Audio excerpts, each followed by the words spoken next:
چشمے ابرو سے شیطان کے لشکر کٹ جائیں، مانا کی بساط عالم پر لاچار ہے تو، مجبور ہے تو، باطل کے عساکر کے آگے ٹوٹی ہوئی ایک تلوار ہے تو، آزاد ہے او برباد ہے تو، زردار ہے او نادار ہے تو، او روح زمیں کے مالک ہیں اور دوش زمیں پہ بار ہے تو، لیکن یہ جہاں سب تیرا ہے تاریخ سلف دہراتا چل، ایمان و یقین کے بربط پر اسلام کا نغمہ گاتا چل۔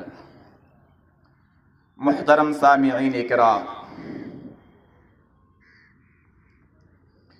آج ہندوستان کی آزادی کا دن، اس آزادی کے مختلف زمانے، مختلف حصے، مختلف قدم ہیں۔ ایک وہ زمانہ تھا جب ہندوستان میں مغلیہ بادشاہ جہانگیر کی حکومت تھی اور انگریز ایسٹ انڈیا کمپنی کے نام پر دھیرے دھیرے اور خفیہ سازشوں کے ساتھ اس وطن عزیز کے چپے چپے پر اپنا تسلط قائم کرنے لگے۔ اس کا نتیجہ یہ ہوا کہ انگریزوں کی سب سے پہلی جنگ بنگال کے نواب سراج الدولہ سے ہوئی۔ سراج الدولہ کی شکست کے بعد انگریز پوری برق رفتاری سے ہندوستان پہ پھیلنے لگے۔ اس کا نتیجہ یہ ہوا کہ ان کی دوسری محاذ آرائی میسور کے نواب سلطان ٹیپو سے ہوئی۔ سلطان ٹیپو کی شہادت کے بعد انگریزوں نے اعلان کیا تھا آج سے ہندوستان ہمارا ہے، اور ان برادران وطن کے لیے اب آزادی کی ساری امیدیں ٹوٹ چکی تھی۔ لیکن قربان جائیے شاہ عبد العزیز پر، قربان جائیے ان کے متوسلین پر، اور قربان جائیے ان کے شاگردوں پر کہ انہوں نے پورے ہندوستان سے مجاہدین کو اکٹھا کیا اور بالا کوٹ کی پہاڑی پر انگریزوں سے جنگ لگی۔ مگر تقدیر الہی غالب ہوئی اور علماء کے ان قافلوں کو بھی شکست سے دوچار ہونا پڑا۔ اس کے بعد یہ سلسلہ 1857 تک جا پہنچتا ہے۔ 1857 سے لے کر کے 1938 تک، پھر 1938 سے لے کر کے 1947 تک ہندوستان کی آزادی میں جو نمایاں کردار رہا ہے وہ علماء دیوبند کا رہا ہے۔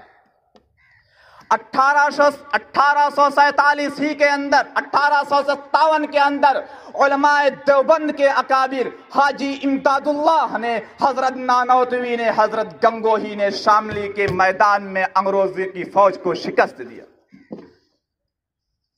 بہرحال یہ قصہ بہت طویل ہے، وقت بہت مختصر۔ زمانہ آیا 1938 کا۔ اس وقت ہندوستان تقریباً زمینی سطح پر آزاد ہو چکا تھا، اور 1938 میں مسلمانوں کی بدقسمتی دیکھیے کہ مسلمانوں کی سیاسی طاقت جو 1601 سے لے کر کے 19ویں صدی تک متحد تھی، وہ انڈین نیشنل کانگریس اور مسلم لیگ کے درمیان ڈیوائیڈ اور بٹ کر رہ گئے۔ 1838 میں انڈین نیشنل کانگریس کے صدر مولانا ابوالکلام آزاد تھے۔ مولانا ابوالکلام آزاد کا اپنا ایک سیاسی مضبوط لائحہ عمل تھا۔ ہندوستان کی آزادی چاہے آج ہو، چاہے 20 سال کے بعد ہو، لیکن ہم کسی قسم پر ہندوستان کی تقسیم کو قبول کرنے کے لیے تیار نہیں ہیں۔ مگر افسوس، محمد علی جناح اپنی اس بات پر ڈٹے ہوئے تھے کہ اب ہندوستان میں ہندو مسلمان کا اتحاد اور دونوں کی بھائی چارگی کو ایک ساتھ باقی رکھنا تقریباً ناممکن ہے۔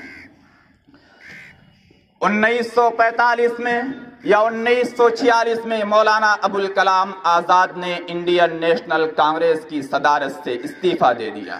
صدارت کے بعد پنڈت جواہر لال نہرو کو ان کی جگہ انڈین نیشنل کانگریس کا صدر منتخب کیا۔ ابھی 1 سال ہی ہوئے تھے کہ افسوس کے ساتھ یہ کہنا پڑتا ہے کہ محمد علی جناح کا جو تقسیم ہندوستان کے بٹوارے کا لائحہ عمل تھا، انڈین نیشنل کانگریس کے صدر پنڈت جواہر لال نہرو بھی اس پر آمادہ ہو گئے۔ یہ ساری باتیں خود مولانا ابوالکلام آزاد نے لکھی۔ مولانا ابوالکلام آزاد فرماتے ہیں، جب پنڈت جواہر لال نے مجھ سے کہا کہ مولانا اب ہندوستان کی آزادی کے لیے صرف ایک ہی راستہ ہے کہ ہندوستان کی تقسیم کو قبول کر لیا جائے، مولانا آزاد فرماتے ہیں میں فوراً اٹھا اور سردار ولبھ بھائی پٹیل کے پاس گیا۔ سردار پٹیل نے پنڈت جواہر لال نہرو کی اس بات کو سنتے ہی افسوس کا اظہار کیا اور ان سے کہا مولانا آپ اپنی جگہ پر بیٹھیں، میں جاتا ہوں اور پنڈت جی سے بات کرتا ہوں۔ لیکن مولانا ابوالکلام آزاد افسوس کے ساتھ فرماتے ہیں کہ سردار ولبھ بھائی پٹیل اور پنڈت جواہر لال نہرو کی جب خفیہ میٹنگ ہوتی تھی تو سردار پٹیل بھی یہ کہنے لگے کہ مولانا اب ہندوستان کو تقسیم ہی ہونا ہے۔ ابوالکلام آزاد کا فرمان ہے، میرے امید کے سارے بندھن ٹوٹ گئے، اب میری ایک ہی امید تھی مہاتما گاندھی، جو اس وقت بہار کے اندر زیر علاج تھے۔ جب مہاتما گاندھی علاج کے بعد بہار سے دلی اسٹیشن پہ آتے ہیں، مولانا ابوالکلام آزاد نے ان کو ساری صورتحال سے آگاہ کیا تو مہاتما گاندھی جی نے یہ کہا تھا آپ اطمینان رکھیں، میری ذمہ داری ہے کہ میں کانگریس کے ان دونوں لیڈروں کو تقسیم کے نظریے سے پھیر دوں گا۔ مگر افسوس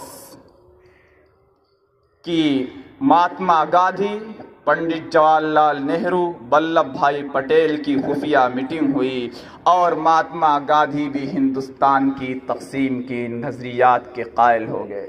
اور مولانا ابوالکلام آزاد نے صاف کہا ہے اگر ہندوستان کی تقسیم اسی تناظر میں ہوتی ہے تو ہندوستان کے بٹوارے کی جتنی ذمہ دار مسلم لیگ ہے اتنی ہی ذمہ دار انڈین نیشنل کانگریس بھی ہے۔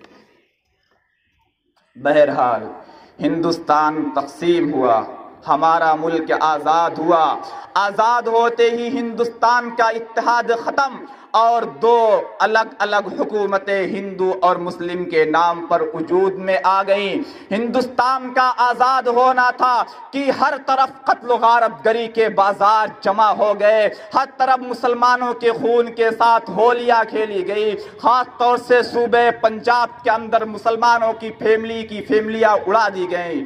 اور اس کے بعد بابری مسجد کی شہادت کا المناک واقعہ پیش آیا اور پورے ہندوستان میں کنیا کماری سے لے کر کے کشمیر تک ہر طرف مسلمانوں پر ظلم و زیادتی کے بازار گرم ہونے لگے۔ اور افسوس کے ساتھ یہ کہنا پڑ رہا ہے کہ کتنا ہی سجا لے محفل کو اے دوست جشن عام نہیں، کتنا ہی سجا لے محفل کو اے دوست جشن عام نہیں، جس جشن میں ناداروں کے لیے راحت کا کوئی سامان نہیں۔ آج جب ہم اپنے وجود کو دیکھتے ہیں، اپنے اکابرین کی قربانیوں کو دیکھتے ہیں تو ہمیں افسوس کے ساتھ یہ کہنا پڑ رہا ہے کہ صحرا صحرا غم کے بگولے، بستی بستی درد کی آگ، جینے کا ماحول نہیں ہے لیکن پھر بھی جیتے ہیں، ساغر ساغر زہر گھلا ہے، قطرہ قطرہ قاتل ہے، یہ سب کچھ معلوم ہے لیکن پیاس لگی ہے پیتے ہیں۔ وآخر دعوانا الحمدللہ رب العالمین۔